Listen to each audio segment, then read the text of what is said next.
آ جاؤ جو نماز سے فارغ ہو چکے ہیں آ جاؤ بڑا فائدہ ہوگا.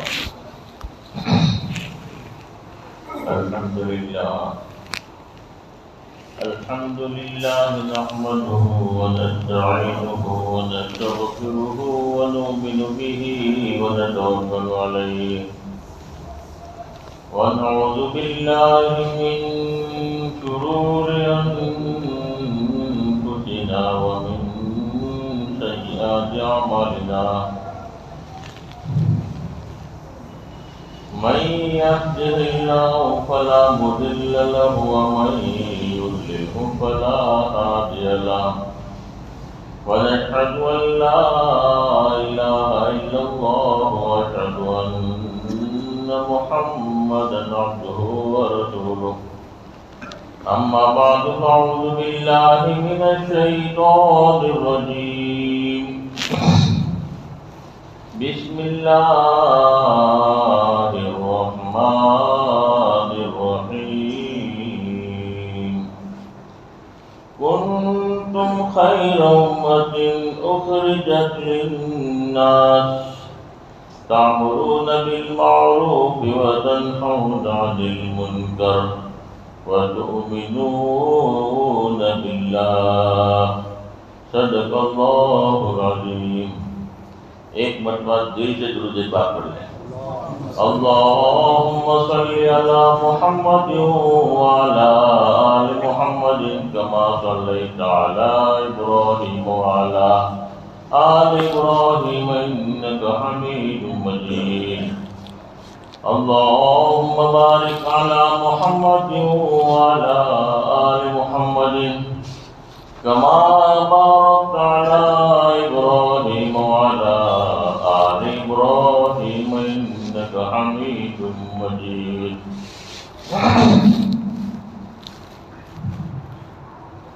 سارے نبیوں کے عہدے بڑے ہیں،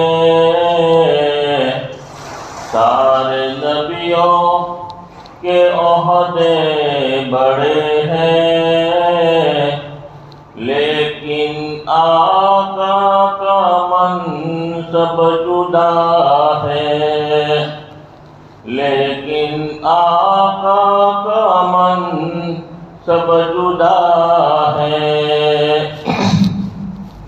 وہ امام صف انبیاء ہے،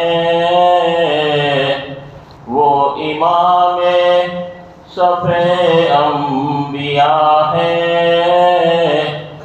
ان کا رتبہ بڑوں سے بڑا ہے، ان کا رتبہ بڑوں سے بڑا ہے. کوئی لفظوں میں کیسے بتا دے، کوئی لفظوں میں کیسے بتا دے. ان کے رتبے کی حد ہے تو کیا ہے، ان کے رتبے کی حد ہے تو کیا ہے. ہم نے اپنے بڑوں سے سنا ہے، ہم نے اپنے بڑوں سے سنا ہے. صرف اللہ ان سے بڑا ہے، صرف اللہ ان سے بڑا ہے. محترم بھائی اور بزرگوں، اللہ کا بڑا احسان ہے، کرم ہے کہ اللہ پاک نے ہمیں حضور پاک صلی اللہ علیہ وسلم کی امت کے اندر پیدا فرمایا ہے. حضور پاک صلی اللہ علیہ وسلم کے مقام کا کوئی اندازہ نہیں لگا سکتا. اللہ کے بعد اگر کسی کا مقام ہے تو حضور پاک صلی اللہ علیہ وسلم کا مقام ہے. اور اللہ کے نبی آخری نبی ہے، قیامت تک کے آنے والے ہر ایک انسانوں کے نبی بن کر آئے. جو مانے اس کے بھی نبی، جو نہ مانے اس کے بھی نبی. قیامت تک کے آنے والے ہر ایک انسان کے نبی بن کر آئے. اللہ کے نبی آخری نبی ہیں، اس لیے اللہ پاک نے ہم سب کو یہ دعوت کے کام کی ذمہ داری دی ہے. ہمارے نبی کی برکت ہیں اور ہم حضور پاک صلی اللہ علیہ وسلم کی امتی ہیں، اس لیے ہماری سب کی ذمہ داری ہے کہ ہمارے نبی جو کام لے کر آئے تو وہ کام ہمارا ہے، ہمارے نبی جو درد لے کر آئے تو درد ہمارا ہے، ہمارے نبی جو فکر لے کر آئے تو فکر ہماری ہے، ہمارے نبی کے دل کے اندر جو درد تھا، جو غم تھا امت کا کہ قیامت تک آنے والا ہر ایک انسان جہنم والے راستوں سے ہٹ کر جنت میں جانے والا کیسے بن جائے، یہ درد ہمارا بھی ہونا چاہیے کہ ہم حضور کی امتی ہیں۔ اللہ کے نبی کے راستے پر اللہ پاک ہمیں چلاوے، اللہ کے نبی کے کام کو اپنا کام بنانے کے اللہ ہمیں توفیق عطا فرمائے، اور اللہ کے نبی کی برکت سے یہ دین کی محنت اللہ نے امت کو دیا، اور اسی دین کی محنت کی وجہ سے اللہ پاک نے کہہ دیا کہ تم بہترین امت ہو۔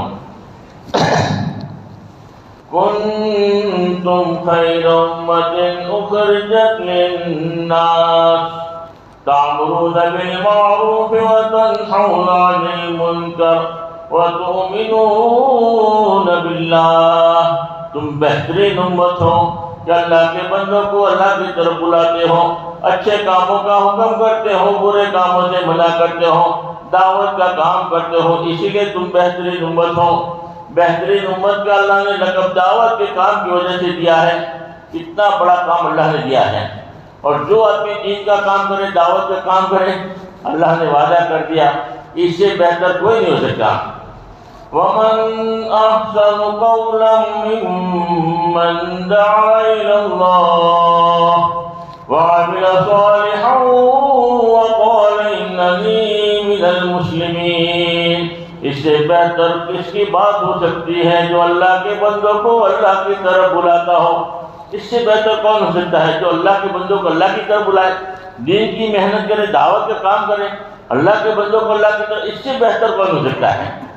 اور اتنا بڑا کام جس کے اوپر اللہ نے وعدہ بھی کیا ہے کہ آدمی یقین کے ساتھ دین کا کام کرے، دعوت کے کام کو آدمی یقین کے ساتھ کرے، اللہ نے وعدہ بھی کر دیا کہ میں ان کو ضرور کامیاب کروں گا۔ وَلْتَكُن مِّنكُمْ أُمَّةٌ يَدْعُونَ إِلَى الْخَيْرِ وَيَأْمُرُونَ بِالْمَعْرُوفِ وَيَنْهَوْنَ عَنِ الْمُنكَرِ وَأُولَٰئِكَ هُمُ الْمُفْلِحُونَ۔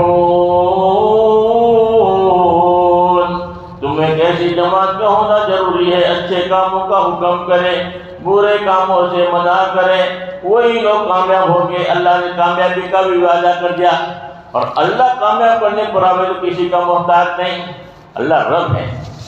ناکامیابی کے نقشوں میں اللہ کامیاب کر سکتے ہیں، اللہ کسی کا محتاج نہیں۔ ابراہیم علیہ السلام کو آگ میں ڈالا، ابراہیم علیہ السلام کی مدد کے لیے فرشتے بھی آ گئے کہ آپ کی ضرورت ہو مدد کی، ہم بارش کے فرشتے ہیں، پانی برسا دیں گے، پوری آگ بجھ جائے گی۔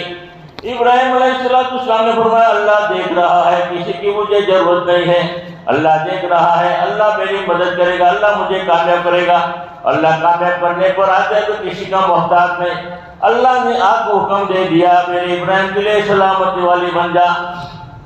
نمرود نے خلیل کو جب آگ میں پھینکا، ہوتا ہے ذرا دیکھ تو مرضی خدا، جلتے ہوئے انگاروں کو گلزار کر دیا، وَتُعِزُّ مَن تَشَاءُ وَتُذِلُّ مَن تَشَاءُ۔ اللہ جس کو عزت دینا چاہے اس کو کوئی ذلیل نہیں کر سکتا، اللہ جس کو ذلیل کرنا چاہے اس کو کوئی عزت نہیں دیتا۔ جب اللہ نے وعدہ کر دیا ہے کامیابی کا تو کوئی شک نہیں ہونا چاہیے، آدمی کو دعوت کا کام یقین کے ساتھ کرنا چاہیے۔ اور اللہ نے قرآن میں فرما دیا وَالَّذِينَ جَاهَدُوا فِينَا لَنَهْدِيَنَّهُمْ سُبُلَنَا، جو اللہ کے دین کی نسبت پر محنت کرتا ہے، مجاہدہ کرتا ہے، جد و جہد کرتا ہے، اللہ راستے کھولتے رہیں گے۔ اللہ ایسے راستے کھولے گا وہم و گمان بھی نہیں ہوگا۔ ہمارے وہاں ایک مفتی صاحب سے فرماتے تھے کہ اللہ نے راستہ کھولنے کا نہیں بتایا بلکہ راہیں کھولے گی، راستے کھولیں گے، یعنی ہر لائن کے راستے کھولیں گے۔ ایک آدمی قرضدار ہے، بہت قرضہ ہے، آدمی خود کشی کرنے کو جی چاہتا ہے، جن کی تنگ ہو گئی ہے، جینا پسند نہیں کرتا، تنگ آ گئی دیں گی، اللہ کے دین کے کام کے اندر اپنے آپ کو لگائے گا، دعوت کے کام میں اپنے آپ کو کھپائے گا، اللہ سارا قرضہ ادا کرا دے گا۔ ہزاروں واقعات ایسے ملیں گے جو قرضوں میں ڈوبے ہوئے تھے، آج اللہ نے ملکوں کا سفر کروایا ہے، کئی بار حج کر کے آئے۔ کون جو قرض میں ڈوبا ہوا تھا، جو مرنے کی تمنا کرتا تھا، جو خودکشی کرنے کے ڈر پہ تھا، اللہ ایسے راستے کھولے گا، ہمیں گمان بھی نہیں ہوگا۔ بعض آدمی بیمار ہوتے ہیں، ایسے بیمار ہیں کہ ان کا کوئی علاج ہی نہیں ہے، پریشان ہیں، کوئی علاج نہیں ہے، پریشان ہیں۔ ویسے آدمی بھی اللہ کے دین کے کام میں لگ جاتے ہیں، دعوت کے کام میں لگ جاتے ہیں، یقین کے ساتھ اللہ ایسی بیماری کو دور کرتے ہیں کہ جن کے بارے میں ڈاکٹر بھی پریشان ہیں، یہ چمتکار ہو گیا، کیا ہو گیا، ایسی بیماریاں بھی ختم ہو گئی جو لا علاج بیماریاں تھیں۔ اللہ کے راستے میں نکلی، اللہ نے میری ڈائبٹیز دور کر دیا۔ اللہ کے راستے میں نکلی، میری ایسیڈیٹی ختم ہو گئی۔ اللہ کے راستے میں نکلا، کینسر کے بیمار تھے، اللہ نے وہ بھی ہٹا دیا۔ اللہ تو رب ہے، اللہ کسی کا محتاج نہیں۔ ایسے راستے کھلے کہ ہم گھما کے حل لائن کے راستے۔ بعض جگہ کام نہیں ہوتا، مخالفت ہوتی ہے۔ آج فرمایا کہ وہاں پر بھی اگر گشت شروع ہو جائے گا، دوسرا گشت شروع ہو جاتا ہے، اللہ پاک وہاں عبادت خانہ بنا دیتے ہیں، وہاں مسجد بن جاتی ہے، وہاں 3 لے کے 4 مہینے کی جماعتیں نکلنا شروع ہو جاتی ہے، اللہ راستے کھولتے ہیں۔ پہلے بند ہوتا ہے، کوئی نظر نہیں آتا، جاننا مشکل ہوتا ہے، جب آدمی گھستا ہے تو اللہ راہیں کھول دیتا ہے۔ ہر لائن کے اللہ راہیں کھولے گا۔ اللہ نے وعدہ کہ اللہ وعدہ خلاف نہیں ہے۔ ایک جگہ جماعت گئی، پورا مخالفت کا ماحول تھا، جماعت مسجد میں چلی گئی۔ اب مسجد میں جماعت چلی گئی، ماحول نہیں تھا، ماحول مخالف کا تھا، پورا گاؤں جمع ہو گیا مارنے کے لیے۔ کوئی ڈنڈا لے کر آیا، کوئی تلوار لے کر آیا، کوئی چھری لے کر آیا، جس کے گھر میں بندوق تھی بندوق لے کر آیا۔ اور ان کا عقیدہ یہ تھا کہ یہ لوگ گستاخ رسول ہے، اللہ کے نبی کو نہیں مانتے، اس لیے وہ بھی مولانا عمر صاحب فرمایا کرتے تھے کہ جو لوگ ہمیں تکلیف پہنچا رہے ہیں وہ نبی کی محبت میں تکلیف پہنچا رہے ہیں، ان کی غلط فہمی ہے۔ اور ہم جو تکلیف برداشت کر رہے ہیں، ہم جو مار کھا رہے ہیں، وہ بھی نبی کی محبت میں مار کھا رہے ہیں۔ ہمارے دل میں نبی کی محبت ہے، ہمارے نبی نے گالیاں برداشت کی ہیں، ہمارے نبی نے پتھر کھائے ہیں، ہمارے نبی نے بددعا نہیں کیا، بدلہ نہیں لیا اور برداشت کیا ہے۔ ہم بھی نبی کی امت ہی، عاشق رسول ہے، ہمیں بھی اگر کوئی تکلیف پہنچائے تو ہمیں برداشت کرنا ہے، یہ ہمارے نبی کی تعلیم ہے۔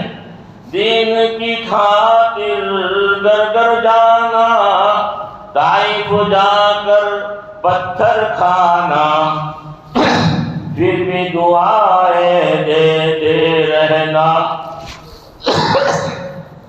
سب کے بس کی بات نہیں۔ یہ ہمارے نبی کا اصول، بے طلب بندوں کے پاس بے غرض بن کر جانا، اور لوگ ناسمجھی کی وجہ سے، جہالت کی وجہ سے پتھر بھی مار تو برداشت کر لینا، گالیاں بھی دے تو برداشت کر لینا۔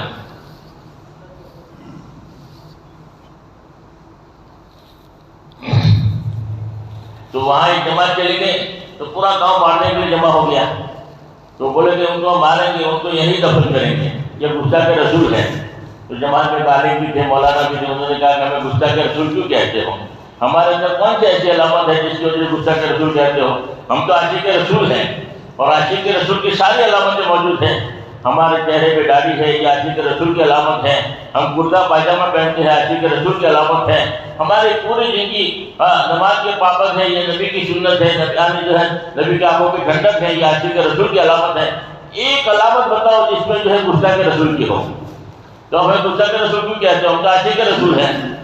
تو گاؤں والوں نے کہا کہ ہمارے امام صاحب کہتے ہیں کہ تم گستاخ رسول ہو، اس لیے ہم تمہیں جانے نہیں دیں گے، یہیں دفن کریں گے۔ تو مولانا نے کہا کہ آپ کے امام صاحب کو بلاؤ، اگر آپ کے امام صاحب اگر ہمیں گستاخ رسول ثابت کر دے تو ہماری قبریں یہی بنا لینا، ہم جان دینے کو تیار ہیں، اور ہم عاشق رسول ہیں۔ اگر گستاخ رسول ثابت نہ کرے تو ہمیں ایک دن یہاں قیام کر دینا، ہم ایک دن یہاں قیام کریں گے، کل چلے جائیں گے، اور امام صاحب کو کچھ بھی نہیں کہنا۔ تو گاؤں میں سمجھدار بھی لوگ تھے، انہوں نے کہا اگر گستاخ رسول ہے تو مارنا ہے، اور عاشق رسول ہے تو مارنے سے کیا فائدہ؟ امام صاحب کہتے ہیں چلو امام صاحب کو بلا کے لے آئے۔ امام صاحب کو بلا کر لے کر آئے، اور امام صاحب کا بھی بڑا دبدبا تھا، پورے گاؤں میں اتنا بڑا ہال تھا، امام کے لوگ بڑی عزت کرتے تھے، بڑی تعظیم کرتے تھے، امام کے اشاروں پر لوگ جان دینے کو بھی تیار ہو جاتے تھے، اتنا امام کا جو ہے وہاں پر اللہ کا فضل تھا، اتنا ہال تھا۔ امام صاحب آئے بڑے غصے کے عالم میں اور کہنے لگے کہ تم گستاخ رسول ہو، کہ اللہ کے نبی کو حاضر ناظر نہیں مانتے، اس لیے تم گستاخ رسول ہو۔ امام صاحب نے، مولانا نے کہا کہ دیکھو امام صاحب، اللہ کے نبی کو حاضر ناظر آپ کے کہنے کے مطابق مان لیں گے، مگر معراج کا انکار کرنا پڑے گا، جو اللہ نے معراج کا سفر کیا تھا، معراج کا انکار کرنا پڑے گا۔ بولے یار معراج کا کیسے انکار ہو سکتا ہے؟ اللہ کے نبی نے معراج کا سفر کیا ہے، نماز کا تحفہ ملا ہے، اور اس کا تو کوئی گنجائش ہی نہیں انکار کرنے کی۔ تو پھر کہا کہ دیکھو امام صاحب، آپ بھی تو کہہ رہے ہیں کہ اللہ کے نبی ہر جگہ حاضر ناظر ہے، تو اللہ کے نبی جب ہر جگہ ہے تو معراج میں بھی ہیں۔ جب معراج میں بھی پہلے سے ہی حاضر ہیں تو سفر کی ضرورت ہی باقی نہیں رہتی۔ سفر کی ضرورت کیا؟ جب وہاں موجود نہ ہو تب تو سفر کر کے گئے۔ معراج کا واقعہ اسی لیے ہے کہ اللہ کے نبی سفر کر کے معراج میں پہنچے ہیں، اور آپ ہی کے کہنے کے مطابق اللہ کے نبی ہر جگہ پر حاضر ناظر ہے، تو معراج میں پہلے سے ہی حاضر ہے، تو سفر کی تو ضرورت باقی نہیں رہتی۔ معراج کا تو انکار کرنا ہی پڑے گا، سفر کا انکار کرنا پڑے گا، تو سفر کی کیا ضرورت؟ یہ جب پہلے سے موجود ہے۔ تو امام صاحب بالکل خاموش ہو گئے، کہا کہ نہیں، تم گستاخ رسول ہو، اللہ کے نبی کو عالم الغیب نہیں مانتے۔ تو امام صاحب نے، مولانا نے کہا کہ دیکھو، جتنا بھی اللہ نے غیب کا علم ہمارے نبی کو دیا ہے جبریل علیہ السلام کے ذریعے، ہمارا سب پر عقیدہ ہے، سب پر یقین ہے، ہم کسی بات کا انکار نہیں کرتے، سارے غیب کی باتوں پر ہمارا یقین ہے۔ امام صاحب نے کہا کہ نہیں، جیسے اللہ عالم الغیب ہے ویسے ہی اللہ کے نبی بھی عالم الغیب ہے۔ تو مولانا نے کہا کہ دیکھو امام صاحب، جیسے اللہ عالم الغیب ہے ویسے ہی اللہ کے نبی کو بھی عالم الغیب ماننا ہے، تو وحی کا انکار کرنا پڑے گا۔ بولے وحی کا کیسے انکار ہو سکتا ہے؟ قرآن نازل ہوا وحی کے ذریعے۔ تو کہا یہی تو کہتے ہیں کہ وحی کے ذریعے جبریل علیہ السلام کے ذریعے سارا علم دیا گیا۔ اب اللہ کے نبی خود ہی عالم الغیب ہے، جیسے اللہ عالم الغیب ہے ویسے ہی اللہ کے نبی عالم الغیب ہے، تو وحی کی ضرورت کیا؟ وحی کا تو انکار کرنا ہی پڑے گا، کیونکہ اللہ کے نبی تو عالم الغیب ہے۔ امام صاحب اور ٹھنڈے ہو گئے، اور پھر آخر میں کہا کہ آپ اتنا بتا دو کہ اللہ کے نبی کو تو مشکل کشا کیوں مانتے ہیں؟ جیسے اللہ مشکل کشا، اللہ کے نبی کو مشکل کشا ہے۔ تو کہا کہ دیکھو، اللہ کے نبی کو مشکل کشا بھی مان لیں گے، مگر میدان محشر میں اللہ کے نبی سفارش کریں گے، شفاعت کریں گے، تو شفاعت کا انکار کرنا پڑے گا۔ بولے شفاعت کا کیسے انکار ہو سکتا ہے؟ قیامت کے دن اللہ ہی کے نبی کی شفاعت کام آئے گی۔ بولے شفاعت کا انکار ہو نہیں سکتا، کہ جب اللہ کے نبی خود ہی مشکل کشا ہے تو شفاعت کی ضرورت کیا؟ شفاعت کی ضرورت ہی باقی نہیں رہتی۔ بس امام صاحب بالکل آرام ٹھنڈے ہو گئے۔ امام صاحب بھی ماشاءاللہ فرما کا شاد کیا، کہا کہ تمہاری جماعت یہاں ٹھہرے گی، اور پورا اللہ نے جو ہے راستہ کھول دیا، اور الحمدللہ کام بھی ہوا۔ اللہ نے وعدہ کیا ہے، والذین جاہدوا فینا لنہدینہم سبلنا، جو اللہ کے دین کی پر جدوجہد کرتا ہے، مجاہدہ کرتا ہے، اللہ راستے کھولتے رہتے ہیں۔ ایسے راستے کھولے گا وہ ہم کو وہاں بھی نہیں ہوگا۔ ہمارے ایک آدمی کی تشکیل ہوئی ہے، جماعت ہے ہمارے وہاں، تو انہوں نے کارگزار سے بات ختم کرتا ہوں۔ تو ایک آدمی کی تشکیل ہوئی بیرون کی 4 مہینے کے لیے، کہ آپ کو بیرون میں جانا ہے 4 مہینے کے لیے اللہ کے راستے میں۔ تو اس نے کہا کہ میں تو روزانہ 100-200 روپئے کماتا ہوں، اسی میں میرا گزران ہوتا ہے، میں تو نہیں جا سکتا۔ اور 4 مہینے کی جو تشکیل ہوتی ہے اور بیرون کی جو تشکیل ہوتی ہے، وہ ایسے آدمی کی تشکیل ہوتی ہے جن کے 4 مہینے لگے ہوئے ہوں، جو فکر مند آدمی ہو، جن کا کام سمجھتا ہو اور مقامی کام میں جمع ہوا ہو، ایسے آدمی کی تشکیل ہوتی ہے۔ مال والوں کی تشکیل نہیں ہوتی کہ کروڑ پتی ہے، ابج پتی ہے، اس کی تشکیل کرو تاکہ ملکوں میں چلا جائے۔ یہاں تو دعوت کی صفات ہو، 4 مہینے لگے ہوئے ہوں، صفات والا آدمی ہو چاہے پیسہ نہ ہو، ان کی کیا کہ تم ہمت کرو، لے جانے والی جائے تو اللہ کی ہے۔ بولے تو میرے پاس تو ہے نہیں، کوئی بینک بیلنس نہیں ہے، جماعت میں جانا ہے، بیرون میں جانا ہے، 60-70-80 ہزار روپئے خرچہ ہے، تو کوئی اتنا پیسہ میں لاؤں کہاں سے؟ میرے پاس کوئی ہے نہیں۔ بس تمہارا کام ارادہ کرنا، لے جانے والی جات اللہ کی ہے۔ آپ اپنی جیب کی طرف دیکھو، اللہ کے خزانے کی طرف دیکھو، اللہ کے خزانے میں کوئی کمی نہیں ہے۔ ارادہ کروا دیا، ارادہ کر لیا، تم ارادہ پکا کرو۔ ارادہ کرنے کے بعد 2-4 دن کے بعد میں پھر کیا اصولی جمع کرو، احکام جمع کراؤ۔ تو اس نے وہی کہا کہ میں تو 100-200 روپیہ کماتا ہوں، اسی میں میرا گزارا چلتا ہے، اور میرے پاس کوئی بینک بیلنس نہیں ہے، کوئی ایڈوانس پڑا ہی نہیں ہے، میں کیا جمع کراؤں۔ جماعت والوں نے تھوڑا سمجھایا کہ دیکھو تمہارے گھر میں کوئی ضرورت سے زیادہ سامان ہے جو کام میں نہیں آ رہا ہے، اس کو اللہ کے نام پر بھیج ڈالو اور تم اصولی جمع کرا لو، تمہارے بس میں اتنا تم کرو، باقی اللہ کے بھروسے پہ چھوڑو۔ تھوڑا محنت ہوئی، سمجھایا، تو اس نے اپنا بائک بیچ دیا، موٹر سائیکل بیچ دیا، اور موٹر سائیکل بیچ کر جو ہے اصولی جمع کرائی، 10-15 ہزار روپے اصولی جمع کرائی۔ جمع کرانے کے بعد ان کی ٹکٹ بن گئی، اور کہا کہ 40,000 کا اور انتظام کرنا ہے، اور فلاں تاریخ کو جانا ہے، تمہاری ٹکٹ بن گئی ہے۔ اب وہ اس آدمی کو کوئی گنجائش ہی نہیں تھی پیسے کی۔ اب وہ کیا کرتا، 2 رکعت نماز پڑھ کے اللہ سے مانگتا کہ یا اللہ تو میری مدد فرما۔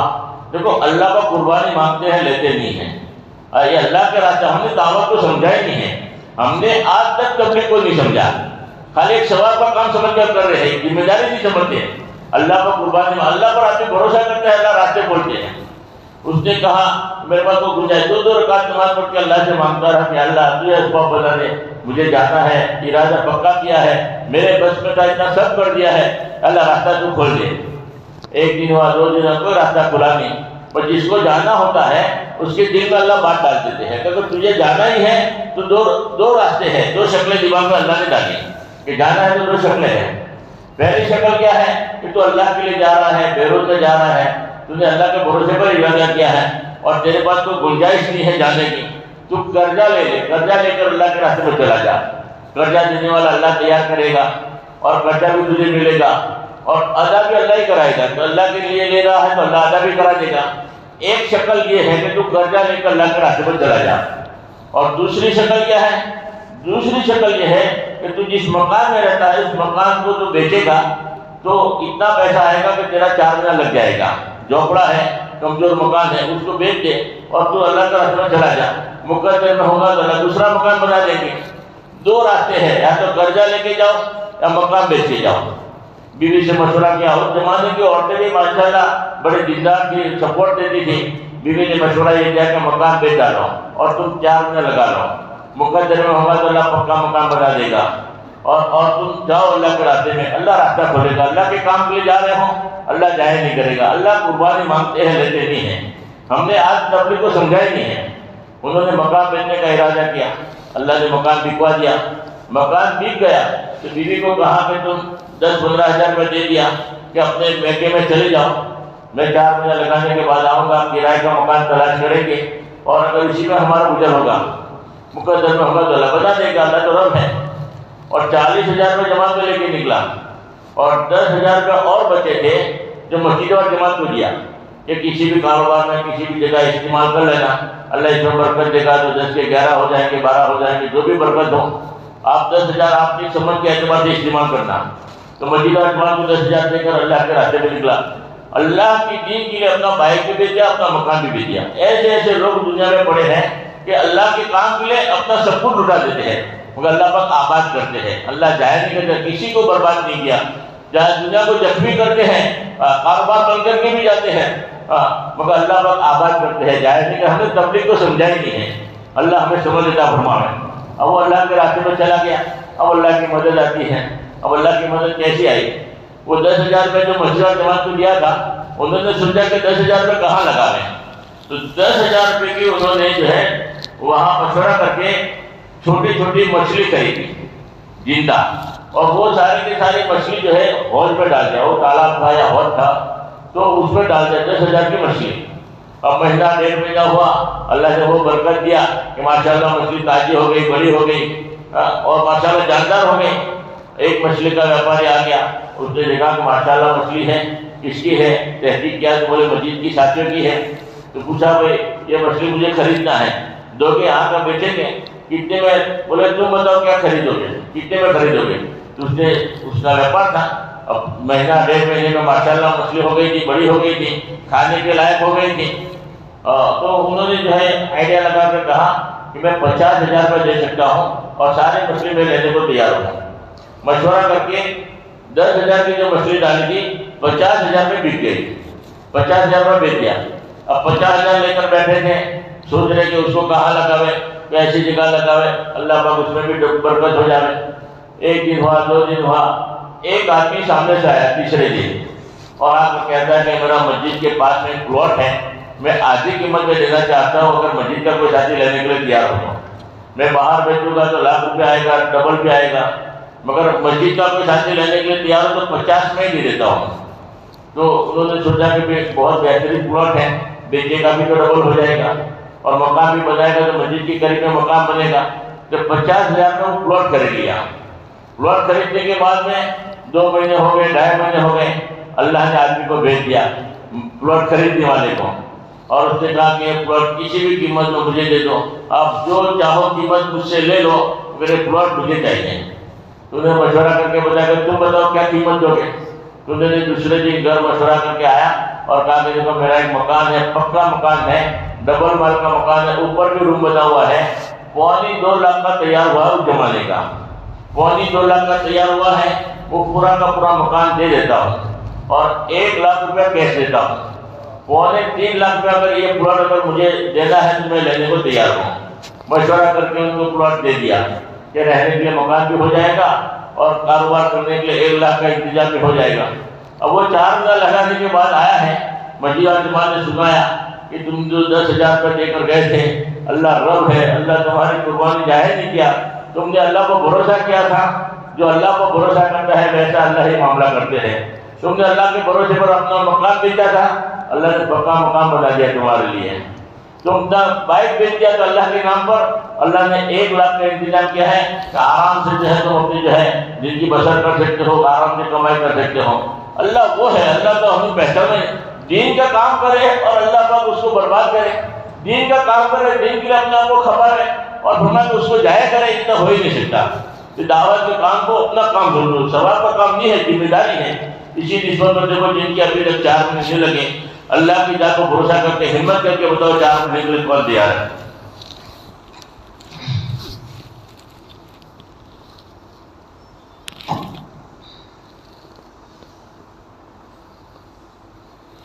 ماشاء اللہ، میسور میں بہت بڑی ہمت والے ماشاء، کیا نام؟ ایوب پاشا، اللہ قبول فرما، اللہ عطا فرما، اللہ ان کی جان میں مال میں خوب برکت فرما، اللہ ان کو حج بیت اللہ سے فرما۔ لکھو ہمارے نوجوان کا بھی لکھو، داؤد ہے، ماشاء اللہ، کیا نام؟ ناصر بھائی، اور محمد شفیع بھائی، اور احسان محمد بھائی، اور بتاؤ ہے جو بھی نام لکھا ہے اللہ سب کو بار بار حج بیت اللہ سے فرما، سب کی جائز مقاصد حاجت کو اللہ پوری فرمائے، سب کی جان میں مال میں خوب برکت فرمائے، اللہ سب کی اولادوں میں جن کے دائیں پیدا فرمائے۔ ہمت کر کے بتاؤ ہے، ہمارے 4 مہینے کی جماعت تھی، گجرات کی جماعت ہے، جامراج نگر جا کر آئے، کولے گال بھی جا کر ماشاء اللہ ایک جماعت ابھی تک ہمارے ساتھ میں ہی ہے جو ہمارے وہاں پر آ رہی ہے گجرات میں، پہلے بھی 2-3 جماعتیں، 2 جماعتیں کولے گال سے نکل، 3 جماعتیں نکالی، جامراج نگر سے بھی 2 جماعتیں نکلی اور یلنپور میں بھی 18 دن لگے، وہاں سے بھی جماعت نکلی، ہر جگہ یہاں سے بھی انشاءاللہ جماعت بن جائے ماشاء اللہ۔ اللہ کا کل ہماری واپسی ہے، کل ہمارے آخری عصر کی نماز کے بعد چلے جائیں گے، ہمارے 4 مہینے پورا ہو گیا۔ بولو ہمت کر کے بتاؤ۔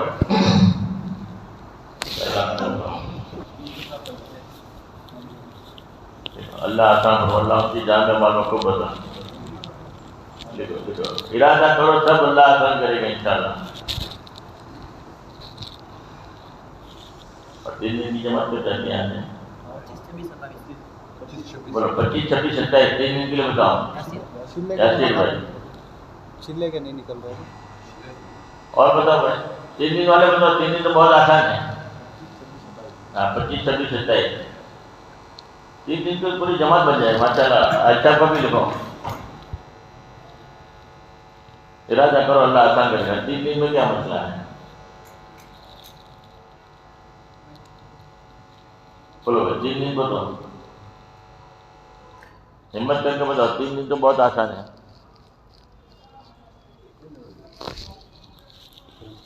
3 دن کے لیے ہمت کرو بھائی۔ پوری جماعت بن جائے 3 دن کی، یار میسور میں اتنا، اس میں اور ساتھی کون ہے 3 دن والے؟ عمران لکھو ماشاء اللہ، اللہ قبول کرو اللہ۔ ایک آدمی کو پھانسی ہونے والی تھی، ایک آدمی کو پھانسی ہونے والی تھی، کہا کہ مجھے کوئی نردوش چھڑائے گا کہ ہاں ایک وکیل صاحب ہے نردوش چھڑائیں گے، تو ان کی فیس زیادہ ہے، بولے کوئی مسئلہ نہیں، فیس زیادہ ہے تو کیا زندہ بچ جاتے ہیں، پھانسی سے بچ جاتے تو اچھا ہے۔ تو وکیل صاحب کے پاس گیا، وکیل صاحب نے کہا کہ 40,000 روپے فیس رہے گی، آپ کو میں نردوش چھڑا دوں گا، بولے کوئی مسئلہ نہیں 40 دے دوں گا۔ تو وکیل صاحب نے کہا کہ میری ایک شرط رہے گی، بولے کیا شرط ہے؟ کہ پولیس والے بھی، جج بھی، وکیل بھی تجھے پوچھے گا اور تجھے زبان کھولنا نہیں ہے، زبان سے کچھ کہنا ہی نہیں ہے، صرف پھو کہنا ہے، کچھ بھی نہیں کہنا۔ تجھے پوچھیں گے کہ تم نے خون کیا تھا تو تمہیں بولنا ہی نہیں ہے کہ پھو، بولنا ہی نہیں۔ تو کہا کہ کوئی بات نہیں میں بولوں گا ہی نہیں۔ اس کو لے گئے، پولیس والے پکڑ کے لے گئے کہ تم نے خون کیا تھا کہ پھو، کورٹ میں لے گئے، جج نے پوچھا، وکیل نے پوچھا تم نے خون کیا تھا کہ پھو، جج نے کہا کہ یہاں نہیں بولے گا، اس کو ریمانڈ پہ لے جاؤ۔ 10 دن کا ریمانڈ طے کیا، ریمانڈ پہ لے گئے، پولیس والے جو ہے ایک کوٹڑی میں لے گئے، وہاں لکھا ہوا تھا یہاں پتھر بھی بولتے ہیں، یہاں تو بولنا ہی پڑے گا۔ تو تو وہاں لے کر کہا کہ جو سچ سچ بتا دو، تم نے خون کیا تھا؟ تو اس نے کہا پھو۔ دیکھو یہاں تو بولنا ہی پڑے گا ورنہ، تو اس نے پھو کیا۔ پھر پولیس والوں نے ڈنڈے لے کر اتنی پٹائی کی ٹماٹر جیسا بنا دیا، بہت مارا بے تحاشا مارا۔ پھر پوچھا کہ اب بتاؤ تم نے خون کیا تھا؟ اب وہ کہ سامنے پھانسی ہے، تو کہا پھو۔ پھر مارنا شروع کیا اور پٹائی کی، پھر کہا تم نے خون کیا تھا؟ کہ پھو۔ بڑی مشکل کے بعد 10 دن پورے ہوئے، بہت پٹائی ہوئی مگر پھو کہتا رہا۔ اب جج نے پوچھا، وکیل نے پوچھا بھائی تم نے خون کیا تھا؟ کہ پھو۔ جج نے کہا کہ ابھی 14 دن کے ریمانڈ پہ لے جاؤ، اور 14 دن کے ریمانڈ پہ لے گئے، الگ الگ سزا کی، بہت مارا۔ پھر پوچھا تم نے خون کیا تھا؟ کہ پھو۔ 14 دن بھی پورے ہو گئے۔ پھر جج نے پوچھا، وکیل نے پوچھا خون کیا تھا؟ کہ پھو۔ جج کہا کہ پاگل آدمی ہے، اس کو چھوڑ دو۔ اب چھوڑ دیا اس کو۔ اب وکیل صاحب کہے لاؤ ہماری 40,000 روپے فیس۔ کہ پھو۔ ارے پھر اس کو پھانسی ہونے والی تھی، میں نے تو بچایا۔ کہ پھو۔ ایک پیسہ نہیں دیا۔ پھر وکیل صاحب سمجھ گیا کہ نہیں دے گا، اس نے ریٹ کم کر دیا کہ 4,000 روپے دے دے۔ ٹھیک ہے پھو۔ 4,000 بھی نہیں دیا۔ پھر میں وکیل صاحب نے کہا کہ ایک کام کر، 300 روپے میری ٹیبل کی فیس تھی، پہلے میں لیتا ہوں، آپ سے وہ بھی نہیں لیا، 300 تو دے دے۔ ٹھیک ہے پھو۔ 300 بھی نہیں دیا۔ ہم نے بیان کیا کہ 4 مہینے کی مکمل جماعت بن جائے اور چلے کی بن جائے، کم سے کم 3 دن کی، 4 مہینے میں پھو، چلے میں پھو، 3 دن کی جماعت بھی پھو مت بنائے، 3 دن کی تو نقد جماعت بن جائے انشاءاللہ۔ کرو گے انشاءاللہ؟ اللہ پاک عمل کی توفیق عطا فرمائے۔ درود شریف پڑھ لو۔ اللہم صلی علی سیدنا محمد وعلی آلہ صلی علی سیدنا محمد وبارک وسلم۔ یا اللہ تو ہمارے گناہوں کو معاف فرما، رحم کا، کرم کا، عافیت کا، تربیت کا معاملہ فرما۔ جتنا بھی مجمع یہاں دین کی صحبت جڑا بیٹھا، یا اللہ پورے مجمع کو حج بیت اللہ نصیب فرما، پورے مجمع کی سب جائز مقاصد حاجتوں کو پوری فرما، پورے مجمع کو ہدایت عطا فرما، پورے مجمع کو دعوت کے کام کے لیے قبول فرما، دین کی محنت کے لیے ہم سب کو پسند فرما، دور دیر کے لیے قبول فرما۔ یا اللہ حضور پاک سے ہم نے جتنی خیر کے لائن کی دعائیں مانگی ہے ان میں ہمارا بھرپور حصہ عطا فرما، جن شرور سے پناہ چاہے ان سب سے ہماری حفاظت فرما، ہماری دعا کو اپنے فضل و کرم سے قبول فرما۔ جزا اللہ عنا محمد صلی اللہ علیہ وسلم۔ سبحان ربک رب العزۃ عما یصفون وسلام علی المرسلین والحمد للہ رب العالمین برحمتک یا ارحم الراحمین۔